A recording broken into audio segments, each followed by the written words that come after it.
ಓಂ ನಮಃ ಶಿವಾಯ್. ಭಾರತ್ ಮಾತಾ ಶಿವಶಕ್ತಿ ಅವತಾರ್ ಪಿತಾಶ್ರೀ ಬ್ರಹ್ಮ ಬಾಬಾರವರ ವಾಣಿ. ಓಂ. ಪಿತಾಶ್ರೀ ಶಿವ ತಂದೆಯ ನೆನಪಿದೆಯೇ?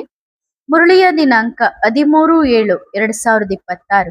ಪ್ರಾತಃ class revise course 6/3/2020. ಓಂ ನಮಃ ಶಿವಾಯ. ಮುದ್ದಿನ ಮಕ್ಕಳೇ, ತಂದೆಯು ಮಕ್ಕಳ ಪ್ರೀತಿಗಾಗಿ ಪರಮಧಾಮ ಮತ್ತು ಮಧುಬನವನ್ನು ಬಿಡಬಲ್ಲರು. ಹಾಗಾದರೆ ನೀವು ಇಷ್ಟ ದೇವಿ ದೇವತೆಯರು ಜ್ಞಾನ ದಾನ ಮಾಡಲು ನಿಮ್ಮ ಮಂದಿರವನ್ನು ಬಿಡಲು ಸಾಧ್ಯವಿಲ್ಲವೇ? ಓಂ ನಮಃ ಶಿವಾಯ. ಚೆನ್ನಾಗಿದ್ದೀರಾ? ಖುಷಿಯಾಗಿದ್ದೀರಾ? ಎಲ್ಲರೂ ಖುಷಿಯಾಗಿದ್ದೀರಾ ಅಥವಾ ಕೆಲವರು ಮಾತ್ರ ಖುಷಿಯಾಗಿದ್ದೀರಾ? ಎಲ್ಲರೂ ಬಾಬಾರನ್ನು ನೆನಪು ಮಾಡಿದಿರಿ. ಬಾಬಾ ಬಂದರು, ದೃಷ್ಟಿ ಕೊಟ್ಟರು ಮತ್ತು ಬಾಬಾ ಏನು ಹೇಳಿದರು? ಹೋಗಿ ಮಕ್ಕಳೇ, ಅಲ್ಲಿ ಸಂಭಾಳಿಸಿ. ಯಾರು ತಲುಪಿದ್ದಾರೋ ಅವರು ಬಹಳ ಖುಷಿಯಲ್ಲಿದ್ದಾರೆ, ಈಗ ಬಂದಿದ್ದಾರೆ. ಮತ್ತು ಯಾರು ಹೋಗುವವರಿದ್ದಾರೋ ಅವರು ಸುಮ್ಮನೆ ಕುಳಿತಿದ್ದಾರೆ, ಏನು ಯೋಚಿಸುತ್ತಿದ್ದಾರೆ? ಒಳ್ಳೆಯದು. ಚೆನ್ನಾಗಿದ್ದೀರಾ? ಚೆನ್ನಾಗಿಲ್ಲದಿದ್ದರೆ ಚೆನ್ನಾಗುತ್ತೀರಿ. ಒಳ್ಳೆಯದು ಮಕ್ಕಳೇ. ಹೋಗುವ ಮಕ್ಕಳು ಯಾರ್ಯಾರು? ಅರೆ, ಎಲ್ಲರೂ ಹೋಗುತ್ತಿದ್ದಾರೆ. ಇಲ್ಲ, ಹೀಗೆ ಹೇಳಿ, ಬರುತ್ತಿದ್ದಾರೆ. ಏನೆನ್ನುತ್ತೀರಿ? ಹೋಗುತ್ತಿಲ್ಲ, ಬರುತ್ತಿದ್ದಾರೆ. ಹೋಗುವವರು ಬರುತ್ತಿದ್ದಾರೆ ಮತ್ತು ಬರುವವರು ಬಂದಿದ್ದಾರೆ. ಒಳ್ಳೆಯದು ಮಕ್ಕಳೇ. ನೋಡಿ, ನಾಟಕದ ಪಾತ್ರ ಬಹಳ ಅದ್ಭುತವಾಗಿ ನಡೆಯುತ್ತಿದೆ. ಖುಷಿಯಾಗಬೇಕು. ಅನೇಕ ಮಕ್ಕಳು ಯೋಚಿಸುತ್ತಿದ್ದಾರೆ, ನಾವು ಬಾಬಾರ ಸಾಕಾರ ರೂಪದಲ್ಲಿ ಇರಲಿಲ್ಲ, ಅಂದ್ರೆ ಬ್ರಹ್ಮ ಬಾಬಾ ಸಾಕಾರದಲ್ಲಿದ್ದಾಗ ನಾವಿರ್ಲಿಲ್ಲ ಅಂತ. ಆದರೆ ಈಗ ಬಂದಿದ್ದೇವೆ. ಇದು ನೋಡಿ, ಎಲ್ಲರ ಬುದ್ಧಿಯ ತಂತಿಯನ್ನು ಹಿಡಿದು ಕರೆದುಕೊಂಡು ಬಂದಿದ್ದಾರೆ. ನಡೆಯಿರಿ ನಡೆಯಿರಿ, ನಮ್ಮ ಬ್ರಹ್ಮ ಬಾಬಾರವರನ್ನು ಶುಭಾಬರವರನ್ನು ಭೇಟಿಯಾಗಲು ಹೋಗಬೇಕು. ತಂದೆಯ ಪ್ರೀತಿ ಬಹಳ ಅದ್ಭುತವಾಗಿದೆ.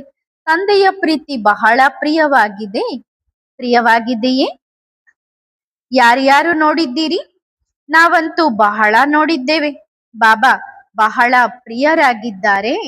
ಪಾದರಸವೂ ಹೌದು, ಪ್ರಿಯರೂ ಹೌದು. ಪಾದರಸ ಏಕೆ? ಏಕೆಂದರೆ ಪದೇ ಪದೇ ಜಾರಿ ಹೋಗುತ್ತಾರೆ, ಹೌದಲ್ಲವೇ? ಬುದ್ಧಿಯಿಂದ ಪಾದರಸದಂತೆ ಜಾರಿ ಹೋಗುತ್ತಾರೆ. ಮತ್ತು ಪ್ರಿಯ ಅಂತೂ ಎಷ್ಟೆಂದರೆ ಕೇವಲ ಹಿಡಿದುಕೊಂಡೇ ಇರಿ, ಅಂದ್ರೆ ಪಾದರಸವನ್ನ ಕೈಯಲ್ಲಿ ಹಿಡ್ಕೊಂಡಿರ್ರಿ, ಅದು ನಿಲ್ಲೋದಿಲ್ಲ. ಕೆಲವು ಮಕ್ಕಳು ಬಾಬಾರವರ ಫೋಟೋ ತೆಗೆಯುತ್ತಿದ್ದರು. ಒಳ್ಳೆಯದು. ಏನು ಫೋಟೋ ತೆಗೆಯುತ್ತಿದ್ದೀರಾ? ನಮ್ಮ ಫೋಟೋ ಬರುವುದೇ ಇಲ್ಲ. ಯಾರ ಫೋಟೋ ಬರುತ್ತದೆ? ಶರೀರದ ಫೋಟೋ ಬರುತ್ತದೆ. ಫೋಟೋ ಬರುವುದಿಲ್ಲ. ಮೊದಲು ಫೋಟೋ ಬರುತ್ತಿತ್ತು, ಏಕೆಂದರೆ ನಮ್ಮ ಶರೀರವಿತ್ತು. ಈಗ ಶರೀರ ಬೇರೆಯವರದ್ದಾಗಿದೆ, ನಮ್ಮ ಫೋಟೋ ಬರುವುದಿಲ್ಲ. ಆತ್ಮದ ಫೋಟೋ ಬರುವುದಿಲ್ಲ, ಶರೀರದ ಫೋಟೋ ಬರುತ್ತದೆ. ಒಳ್ಳೆಯದು ಮಕ್ಕಳೇ. ನೋಡಿ, ಬಾಬಾ ಎಲ್ಲರಿಗೂ ಸಿಕ್ಕರಲ್ಲವೇ? ಯಾರು ಗುರುತಿಸಿದ್ದಾರೋ ಅವರಿಗೂ ಸಿಕ್ಕರು ಮತ್ತು ಯಾರು ಗುರುತಿಸಲಿಲ್ಲವೋ ಅವರಿಗೂ ಸಿಕ್ಕರು. ಆದರೆ ಅವರು ಹೇಳಿದರು, ಇಲ್ಲ, ನನಗೆ ಗೊತ್ತಿಲ್ಲ. ಅವರಿಗೆ ಸಿಕ್ಕರು, ಆದರೆ ನಿರಾಕರಿಸಿದರು, ನಮಗೆ ಗೊತ್ತಿಲ್ಲ ಎಂದು. ಆದರೂ ಬಾಬಾ ಮತ್ತೆ ಸಿಗುತ್ತಾರೆ. ಇದು ತಂದೆಯ ಅತಿ ದೊಡ್ಡ ಪ್ರೀತಿಯಾಗಿದೆ. ವಾ, ಎಂತ ಸಣ್ಣ ತೋಟ, ಹೂದೋಟ ಕುಳಿತಿದೆ. ಈ ಪುಟ್ಟ ಹೂದೋಟದ ಮುಂದೆ ಏನಾಗುತ್ತದೆ ಎಂದರೆ ತಕ್ಷಣವೇ ದೊಡ್ಡ ಹೂದೋಟವಾಗುತ್ತದೆ. ಅಂದ್ರೆ ಮುಂದೆ ಹೋಗ್ತಾ ಹೋಗ್ತಾ ಈ ಸಣ್ಣ ಹೂದೋಟನೇ ಮುಂದೆ ದೊಡ್ಡ ಹೂದೋಟ ಆಗುತ್ತದೆ, ಹೌದಲ್ಲವೇ? ಈಗ ಏನಾಗಲಿದೆ? ದೊಡ್ಡ ಉದ್ಯಾನವನವಾಗಲಿದೆ. ಮತ್ತು ಉದ್ಯಾನವನದ ಆರೈಕೆ ಯಾರು ಮಾಡುತ್ತಾರೆ? ಹೌದು, ಸಸಿಯ ಕಸಿ ಯಾರು ಹಾಕುತ್ತಾರೆ? ನೀವು ಹಾಕುತ್ತೀರಿ. ನೀರು ಯಾರು ಕೊಡುತ್ತಾರೆ? ನೀವು ಕೊಡುತ್ತೀರಿ. ಪಾಲನೆ ಯಾರು ಮಾಡುತ್ತಾರೆ? ಎಲ್ಲರೂ ಉದಾಸವಾಗಿ ಕುಳಿತಿದ್ದಾರೆ. ನೋಡಿ, ಈಗ ಎಲ್ಲರ ಮುಖಗಳು ಬಾಡುತ್ತಿವೆ. ಈಗ ಯಾರೋ ಅಳುತ್ತಿದ್ದಾರೆ. ಇದು ನೋಡಿ, ಸಾಕಾರದ ಮಾತುಗಳು ಪುನರಾವರ್ತನೆಯಾಗುತ್ತಿವೆ. ಹೋಗು ಮಗಳೇ, ಅಲ್ಲಿ ಸೇವೆಗಾಗಿ ಹೋಗು ಎಂದು ಹೇಳಿದಾಗ ಅವರು ಹೇಳುತ್ತಿದ್ದರು, ಹೋಗುವುದಿಲ್ಲ, ನಾನು ನಿಮ್ಮನ್ನು ಬಿಟ್ಟು ಹೋಗುವುದಿಲ್ಲ ಬಾಬಾ. ಮತ್ತೆ ಹೀಗೆಯೇ ಬಿಟ್ಟು ಹೋಗಬೇಕಾಗಿಲ್ಲ, ಕರೆದುಕೊಂಡು ಬರಬೇಕು. ನೋಡಿ, ಎಷ್ಟು ಪ್ರಿಯವಾದ ಮಕ್ಕಳು, ಪ್ರೀತಿಯ ಮಕ್ಕಳು ಕುಳಿತಿದ್ದಾರೆ. ನಾಟಕದಲ್ಲಿ ಪಾತ್ರ ತೆರೆದಿದೆ. ಒಂದು ಕ್ಷಣದ ಪಾತ್ರ ತೆರೆದುಕೊಂಡಿದೆ. ನೋಡಿ, ಈ ಮಕ್ಕಳು ಲಾಸ್ಟ್ ಸೋ ಫಾಸ್ಟ್.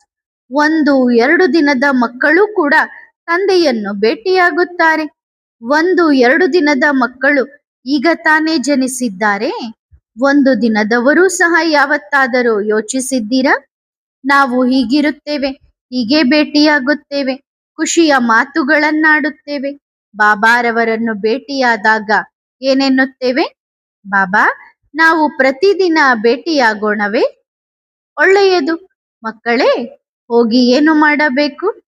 ಹೇಗೆ ನೀವು ಮಕ್ಕಳು ನಿಮ್ಮ ಪ್ರೀತಿಯ ಬಾಬಾರವರನ್ನು ಭೇಟಿಯಾಗಿ ಸುಖದ ಅನುಭೂತಿ ಮಾಡುತ್ತೀರೋ, ಖುಷಿಯ ಅನುಭೂತಿ ಮಾಡುತ್ತೀರೋ, ಹಾಗೆಯೇ ಹೋಗಿ ತಂದೆಯ ಇನ್ನುಳಿದ ಮಕ್ಕಳು ಬಹಳ ಹಂಬಲಿಸುತ್ತಿದ್ದಾರೆ, ನಿಮಗಾಗಿ ಕಾಯುತ್ತಿದ್ದಾರೆ. ನೀವು ಯಾರು? ಅವರ ಇಷ್ಟ ದೇವಿಯರು, ಇಷ್ಟ ದೇವತೆಗಳು. ಹಾಗಾದರೆ ಏನು ಮಾಡಬೇಕು?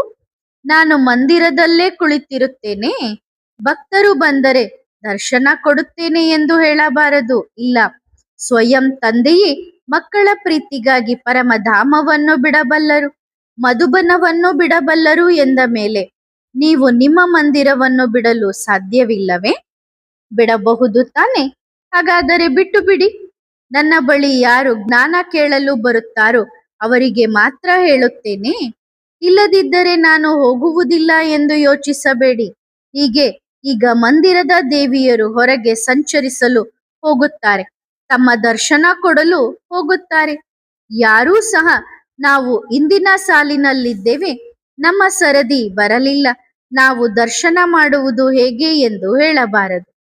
ಯಾರದ್ದು ದೂರು ಇರುವುದಿಲ್ಲ. ಅಂದ್ರೆ ನಿಮ್ ಬಗ್ಗೆ ಯಾರೂ ಬಂದು ಕಂಪ್ಲೇಂಟ್ ಹೇಳಿರಬಾರ್ದು. ಏನಂತ ಹೇಳ್ತೀರಿ? ಗರ್ವದಿಂದಲ್ಲ, ನಾವು ನಮ್ಮ ಮಂದಿರವನ್ನು ಬಿಟ್ಟು ಬಂದಿದ್ದೇವೆ ನಿಮಗೆ ದರ್ಶನ ಕೊಡಲು. ಈಗ ಏನು ಮಾಡಬೇಕು? ಈಗ ಯಾರ ಸರದಿ ಬರುವುದಿಲ್ಲವೋ ಅವರು ಉದ್ದನೆಯ ಸಾಲು ಅವರ ಮುಂದೆ ಇರುತ್ತದೆಯೋ, ಈಗ ದೇವಿಯರು ತಮ್ಮ ದರ್ಶನ ಮಾಡಿಸಲು ಏನು ಮಾಡುತ್ತಾರೆ? ದೇವತೆಗಳು ಹೋಗುತ್ತಾರೆ. ಏಕೆಂದರೆ ದೇವಿಯರ ಜೊತೆ ಯಾರು ಇರುತ್ತಾರೆ? ದೇವತೆಗಳು. ಹಾಗಾದರೆ ಏನು ಮಾಡುತ್ತೀರಿ? ಎಲ್ಲರೂ ಹೋಗುತ್ತೀರಾ? ಯಾವುದೇ ಮಗು ಸಿಗಲಿ, ತರಕಾರಿ ಮಾರುವ ಮಗು ಸಿಗಲಿ, ಕಸ ಗುಡಿಸುವವರು ಸಿಗಲಿ, ಯಾರೇ ಸಿಗಲಿ, ಎಲ್ಲರಿಗೂ ಹೇಳಿ ನನ್ನ ಬಾಬಾ ಬಂದಿದ್ದಾರೆ, ಮಧುರ ಬಾಬಾ ಬಂದಿದ್ದಾರೆ. ಇನ್ನೇನು ಹೇಳುತ್ತೀರಿ ಅಲ್ಲವೇ? ನೋಡಿ, ತಂದೆಯ ಪರಿಚಯ ಕೊಡಲೇಬೇಕು. ಈಗ ಬಾಬಾ ಏನು ಮಾಡುವುದು? ಮಕ್ಕಳು ಬಹಳ ತೊಂದರೆ ಕೊಡುತ್ತಾರೆ, ಮನೆಯಲ್ಲಿ ದೊಡ್ಡ ಪರೀಕ್ಷೆ ಇದೆ ಎಂದು ಹೇಳಬೇಡಿ. ಪರೀಕ್ಷೆಯನ್ನು ಪಾರು ಮಾಡುವುದು ಹೇಗೆ? ಯಾವಾಗ ಶಕ್ತಿ ಬರುವುದೋ, ಧೈರ್ಯ ಬರುವುದೋ, ಮತ್ತು ಅದು ಯಾರಿಂದ ಬರುತ್ತದೆ? ಯಾವಾಗ ತಂದೆಯನ್ನು ಬಹಳ ಪ್ರೀತಿಯಿಂದ ನೆನಪು ಮಾಡುತ್ತೀರೋ ಮತ್ತು ಆ ಪ್ರೀತಿಯ ನೆನಪಿನಲ್ಲಿ ಪ್ರತಿ ಆತ್ಮನಿಗೂ ತಂದೆಯ ಪರಿಚಯ ಕೊಡುತ್ತೀರೋ, ಆಗ ಪರೀಕ್ಷೆಯನ್ನು ಪಾರು ಮಾಡುವ ಶಕ್ತಿ ಬರುತ್ತದೆ. ನಿಮ್ಮ ಮಕ್ಕಳ ಬಳಿ ತಂದೆ ಇದ್ದಾರೆ, ಅವರ ಬಳಿ ಯಾರಿದ್ದಾರೆ? ಅವರ ಬಳಿ ಯಾರೂ ಇಲ್ಲ.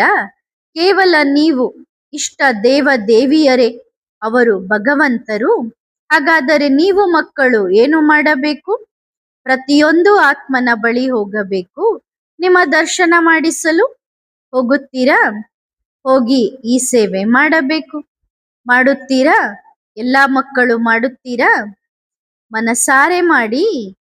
ಈಗ ಯಾರ ಏರಿಯಕ್ಕೆ ಹೋಗಬೇಕು ಎಂದು ನೋಡಬೇಡಿ, ಎಲ್ಲರ ಏರಿಯಕ್ಕೂ ಹೋಗಿರಿ. ಏಕೆ? ಇದು ಅವರ ಏರಿಯಾ, ಈ ಏರಿಯಾ ನೋಡಬಾರದು. ಏಕೆಂದರೆ ಈಗ ಎಲ್ಲಾ ಏರಿಯಾಗಳು ಯಾರದ್ದು? ನನ್ನ ಬಾಬಾರವರ ಏರಿಯಾ. ಯಾವುದೇ ನಿಯಮಗಳನ್ನು ಮಾಡಿದ್ದಾರೋ ಅವು ಸರಿಯಾಗಿಯೇ ಇದೆ. ಆದರೆ ಜ್ಞಾನ ಹೇಳಲು ಯಾವುದೇ ನಿಯಮವಿರಬಾರದು. ಜ್ಞಾನ ಹೇಳಲು ಯಾವುದೇ ನಿಯಮವಿರುವುದಿಲ್ಲ. ಕೇವಲ ತಂದೆಯ ಪ್ರೀತಿ ಇದೆ. ಹೇಗೆ ನೀವು ಮಾಡಿದ್ದೀರೋ ಹಾಗೆಯೇ ತಂದೆಯ ಪರಿಚಯವನ್ನು ಎಲ್ಲರಿಗೂ ಕೊಡಿ.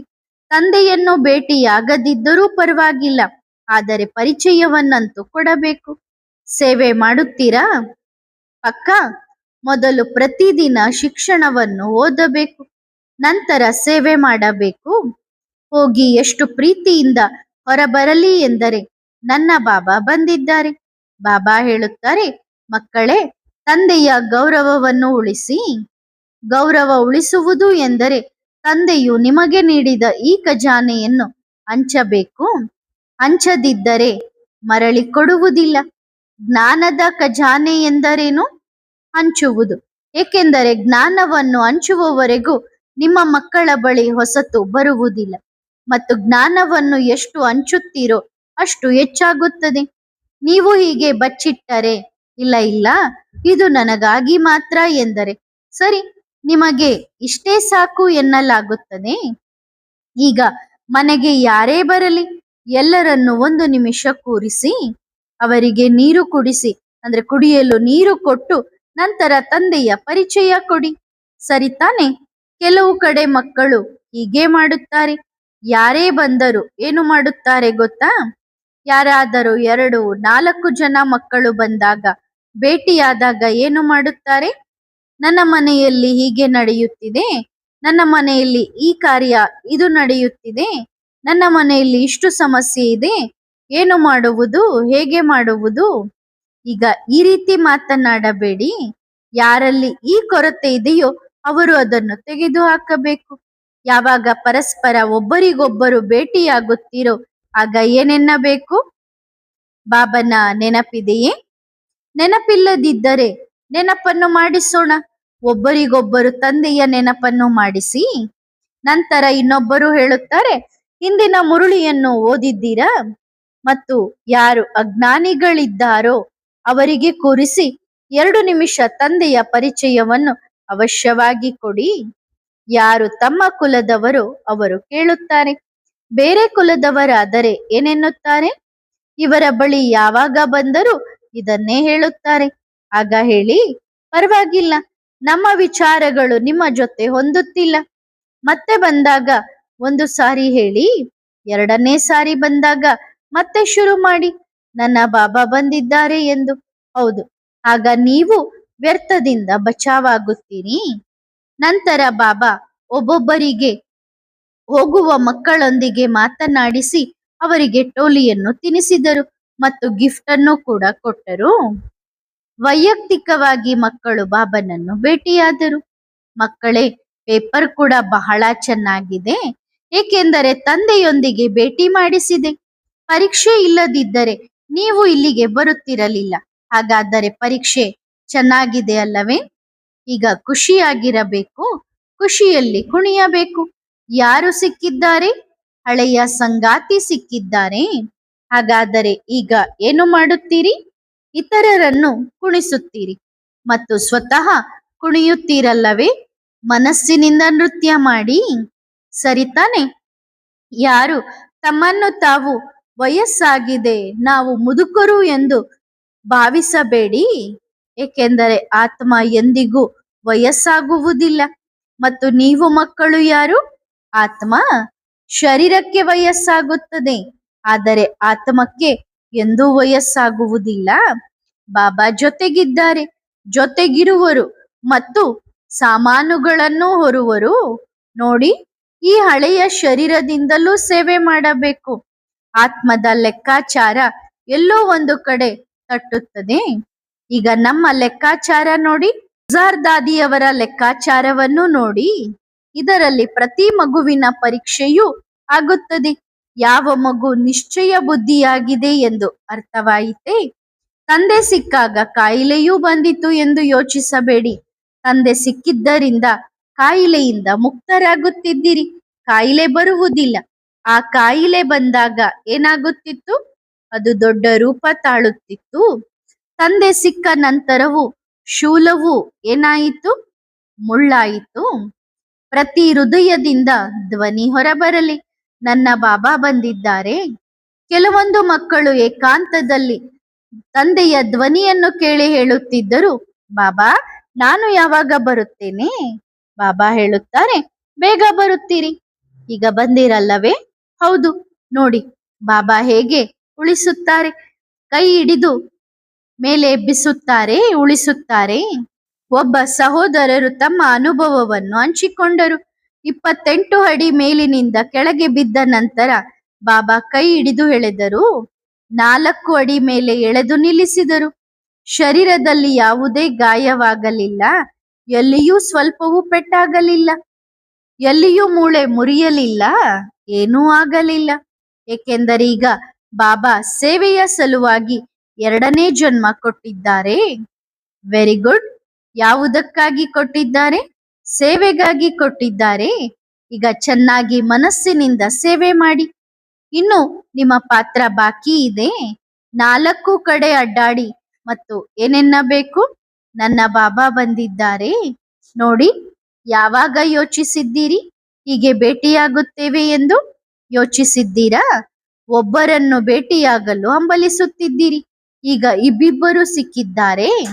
2 ಅಮೂಲ್ಯ ರತ್ನಗಳು ಸಿಕ್ಕಿದ್ದಾರೆ. ಬಾಪ್ ದಾದಾ ಇಬ್ಬರು ಅಮೂಲ್ಯರಲ್ಲವೇ? ಯಾರಾದರೂ ಖರೀದಿಸಲು ಸಾಧ್ಯವೇ ಈ ಅಮೂಲ್ಯ ರತ್ನಗಳನ್ನು? ಅದರ ಬೆಲೆ ಪ್ರೀತಿಯಾಗಿದೆ. ತಂದೆ ಮಾರಾಟವಾಗಬಲ್ಲರು ಮತ್ತು ತಂದೆಯನ್ನು ಖರೀದಿಸಲೂಬಹುದು. ಆದರೆ ಹೇಗೆ? ಪ್ರೀತಿಯಲ್ಲಿ, ಅಭಿಮಾನದಲ್ಲಿ ಅವರು ಪಾದರಸವಾಗುತ್ತಾರೆ, ಆಗ ಜಾರಿ ಹೋಗುತ್ತಾರೆ. ಸರಿ ತಾನೇ ಮಕ್ಕಳೇ? ಮತ್ತೆ ಭೇಟಿಯಾಗೋಣ. ಏನು ಟೆನ್ಷನ್? ಈಗ ಟೆನ್ಷನ್ಗೆ ಉದ್ದನೆಯ ಸಾಲು ಹಚ್ಚಿ ಮತ್ತು ಯೋಚಿಸಿ, ನಾನು ಜೀವನದಲ್ಲಿ ಏನು ಮಾಡಬೇಕು? ಯಾವುದು ಆಗಿ ಹೋಗಿದೆಯೋ ಅದಕ್ಕೆ ಫುಲ್ ಸ್ಟಾಪ್. ಫುಲ್ ಸ್ಟಾಪ್ ಇಡಿ. ಆತ್ಮನನ್ನು ನೋಡಿ. ಆತ್ಮನನ್ನು ನೋಡುವವರೆಗೂ ದುಃಖದ ಅನುಭವವಾಗುತ್ತಲೇ ಇರುತ್ತದೆ. ಅರ್ಥವಾಯಿತೆ?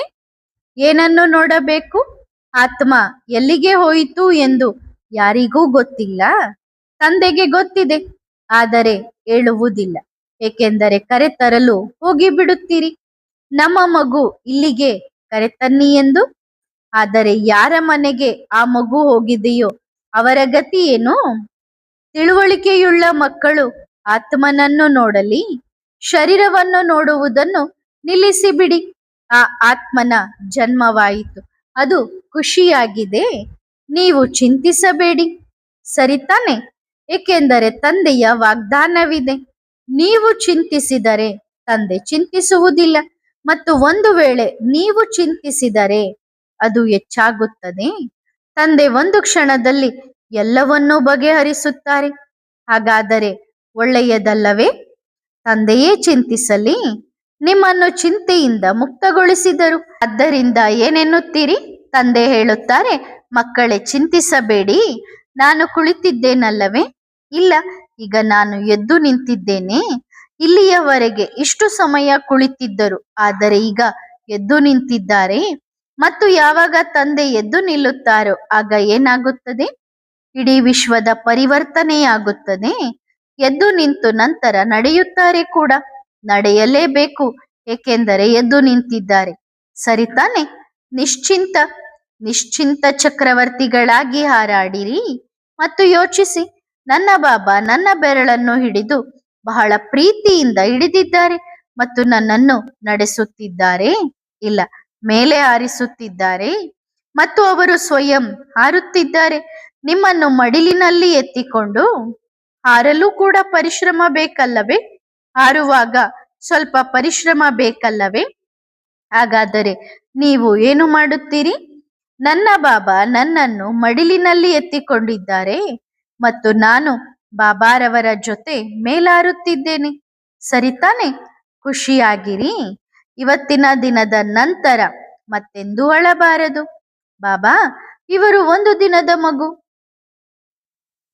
ಇವತ್ತಿನವರೇ ಇಂದು ಬಂದಿದ್ದಾರೆ ನೋಡಿ, ಭಯವಾಗುತ್ತಿದೆಯೇ? ಇಲ್ಲ, ಖುಷಿಯಾಗಿರಿ. ಯಾರು ಸಿಕ್ಕಿದ್ದಾರೆ? ನನ್ನ ಪ್ರೀತಿಯ ಬಾಬಾ. ನೋಡಿ ಮಕ್ಕಳು, ತಂದೆಯ ಛತ್ರಛಾಯೆಯ ಕೆಳಗೆ ಬಂದಿದ್ದಾರೆ. ಇರುತ್ತೀರಿ, ಅಂದ್ರೆ ಬಾಬನ ಛತ್ರಛಾಯೆಯ ಕೆಳಗಿರುತ್ತೀರಿ. ಏಕೆಂದರೆ ಪ್ರಪಂಚವು ದುಃಖದ ಬಿಸಿಲಿನಲ್ಲಿದೆ, ಅದು ಬಹಳ ದುಃಖದಾಯಕವಾಗಿದೆ. ಆದ್ದರಿಂದ ತಂದೆಯ ತಂಪಾದ ಛಾಯೆಯಲ್ಲಿ ಇರುತ್ತೀರಿ ಎಂದರೆ ಸುಖಿಯಾಗಿರುತ್ತೀರಿ, ಖುಷಿಯಾಗಿರುತ್ತೀರಿ. ಪ್ರಪಂಚದಲ್ಲಿ ದುಃಖಗಳ ದೊಡ್ಡ ಬಿಸಿಲಿದೆ. ಹಾಗಾದರೆ ಏನು ಮಾಡುತ್ತೀರಿ? ತಂದೆಯ ಛತ್ರಛಾಯೆಯ ಕೆಳಗೆ ಇರುತ್ತೀರಿ. ಸರಿ ತಾನೆ? ಇವರನ್ನು ಮಧುಬನದವರು ಎನ್ನಬೇಕು ಅಥವಾ ರಾಯ್ಪುರದವರು ಎನ್ನಬೇಕು? ಈಗ ಆಗಿಬಿಟ್ಟಿದ್ದೀರಿ. ಮೊದಲು ಮಧುಬನದವರಾಗಿದ್ದರು, ಈಗಲೂ ಮಧುಬನದವರಾಗಿದ್ದಾರೆ. ಎಲ್ಲಿ ತಂದೆ ಇದ್ದಾರೋ ಅಲ್ಲಿ ಮಕ್ಕಳಿದ್ದಾರೆ, ಮತ್ತು ಎಲ್ಲಿ ತಂದೆ ಮತ್ತು ಮಕ್ಕಳಿದ್ದಾರೋ ಅಲ್ಲಿ ಮಧುಬನವಿದೆ. ಇದು ಏನು? ಮಧುಬನವಾಗಿದೆ. ಸರಿ ತಾನೆ? ಈಗ ಇಡೀ ಭಾರತ ಏನಾಗುತ್ತದೆ? ಮಧುಬನವಾಗುತ್ತದೆ. ಎಲ್ಲಿ ಪ್ರತಿಯೊಬ್ಬರ ಹೃದಯದಿಂದ, ಮುಖದಿಂದ ಧ್ವನಿ ಬರುತ್ತದೆ, ನನ್ನ ಬಾಬಾ ಬಂದಿದ್ದಾರೆ, ನನಗೆ ಖಜಾನೆ ಸಿಕ್ಕಿತು, ಆ ಖಜಾನೆಯನ್ನು ಪಡೆದುಕೊಂಡೆವು. ತಂದೆಯ ಬಳಿ ಏನಿದೆ? ವಜ್ರಗಳಿವೆ. ಎಲ್ಲರಿಗೂ ಸಿಗುತ್ತಿದೆಯಲ್ಲವೇ? ಈಗ ಇನ್ನೂ ಸಿಗುತ್ತದಲ್ಲವೇ? ನಂತರ ಜೋಳಿಗೆ ತುಂಬಿಸಿಕೊಂಡು ಹೇಳುತ್ತೀರಿ, ಬಾಬಾ, ವಜ್ರಗಳಿಂದ ಜೋಳಿಗೆ ಬಹಳ ತುಂಬಿ ಹೋಗಿದೆ, ಸ್ವಲ್ಪ ಖಾಲಿ ಮಾಡಿಕೊಂಡು ಬರುತ್ತೇವೆ, ಮತ್ತೆ ಒಂದು ತುಂಬಿಸಿಕೊಳ್ಳಲು ಬರುತ್ತೇವೆ. ಒಳ್ಳೆಯದು ಮಕ್ಕಳೇ, ಮತ್ತೆ ಭೇಟಿಯಾಗೋಣ. ತಂದೆಯು ಎಲ್ಲಾ ಮಕ್ಕಳಿಗೆ ತಮ್ಮ ಸಾಂಗತ್ಯದ ಹಸ್ತವನ್ನು ಕೊಡುತ್ತಿದ್ದಾರೆ. ಅಂದ್ರೆ ಮಕ್ಕಳಿಗೆಲ್ಲ ವರದಾನದ ಹಸ್ತವನ್ನ, ಥ್ಯಾಂಕ್ಸ್ ಅನ್ನ ಕೊಡುತ್ತಿದ್ದಾರೆ. ಬಾಬಾ ಹೇಳುತ್ತಿದ್ದಾರೆ, ಸದಾ ಜೊತೆಗಿರ್ತೇವೆ, ಜೊತೆಗೆ ನಡೆಯುತ್ತೇವೆ, ಮತ್ತು ಸತ್ಯಯುಗದಲ್ಲಿ ರಾಜ್ಯಭಾರವನ್ನು ಕೂಡ ಜೊತೆ ಜೊತೆಗೆ ಮಾಡುತ್ತೇವೆ. ಆದರೆ ನಮ್ಮ ಬಾಬಾ ಹೇಳುತ್ತಾರೆ, ನಾನು ಈಗ ಪರಮಧಾಮದಲ್ಲಿ ಇರುತ್ತೇನೆ, ನೀವು ಕೆಳಗೆ ಈಗ ನಿಮ್ಮ ಪಾರ್ಟಿಯನ್ನು ಕರೆದುಕೊಂಡು ಹೋಗಿ ಎಂದು. ಒಳ್ಳೆಯದು ಮಕ್ಕಳೇ, ಮತ್ತೆ ಭೇಟಿಯಾಗೋಣ. ಆತ್ಮಿಕ ಮಕ್ಕಳು ಆತ್ಮಿಕ ತಂದೆಯೊಂದಿಗೆ ಮಾಡುವ ನೆನಪು, ಪ್ರೀತಿ ಮತ್ತು ನಮಸ್ತೆ. ಧನ್ಯವಾದ ಬಾಬಾ, ಶುಕ್ರಿಯಾ. ವರದಾನ: ಅಚಲ ಅಡೋಲ ಭವ. ಸದಾ ಅಚಲ ಅಡೋಲರಾಗಿ ಇರುತ್ತೀರಾ. ಪರಿಸ್ಥಿತಿಗಳು ಬರುತ್ತವೆ ಮತ್ತು ಹೋಗುತ್ತವೆ. ಸ್ವಸ್ಥಿತಿಯು ಸದಾ ಮುಂದೆ ಕೊಂಡೊಯ್ಯುತ್ತದೆ. ಯಾವುದೇ ಪರಿಸ್ಥಿತಿ ಬಂದರೂ ನೀವು ಹೈ ಜಂಪ್ ಮಾಡಿ, ಇದರಿಂದ ಪಾರಾಗುತ್ತೀರಿ. ಪರಿಸ್ಥಿತಿ ಬರುವುದು ಕೂಡ ಅದೃಷ್ಟವೇ. ನಿಮ್ಮ ಅಡಿಪಾಯವನ್ನು ಅಂದ್ರೆ ಫೌಂಡೇಶನ್ ಅನ್ನು ಬಲಪಡಿಸುವ ಸಾಧನವಾಗಿದೆ. ನೀವು ಅಂಗದನಂತೆ ಶಕ್ತಿಶಾಲಿಯಾದರೆ ಇವು ನಮಸ್ಕರಿಸುತ್ತವೆ. ಸವಾಲು ಹಾಕಿ, ನಾವು ಮಹಾವೀರರು ಎಂದು ಸವಾಲು ಹಾಕಿ. ನೀವು ಮಾಸ್ಟರ್ ಜ್ಞಾನ ಸಾಗರರ ಮೇಲೆ ಯಾವುದೇ ಪರಿಸ್ಥಿತಿಯು ದಾಳಿ ಮಾಡಲು ಸಾಧ್ಯವಿಲ್ಲ. ಒಳ್ಳೆಯದು. ಓಂ ನಮಃ ಶಿವಾಯ.